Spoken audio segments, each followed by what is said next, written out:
Firebird ընկերության ծրագրի եւ Nvidia-ի արտանման լիցենզիայի մասին ես ուզում եմ շնորհակալություն հայտնել նախագահ Տրամփին, որովհետեւ նաեւ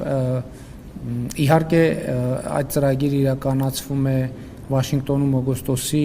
8-ին ստորագրված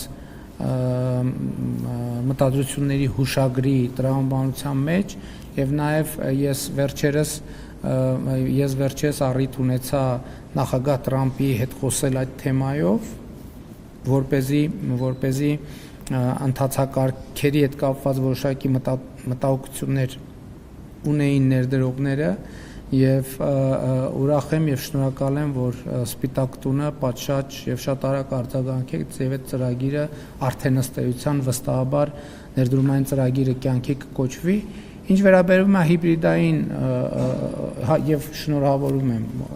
Firebird ընկերությանը եւ ընդհանրապես ոլորտին, տեխնոլոգիական ոլորտին եմ շնորհավորում, որովհետեւ կարծում եմ դա իսկապես շատ ծանրակշիռ նշանակության ներդրումային ծրագիր է եւ մեզ բոլորիս եմ շնորհավորում այդ առիթով։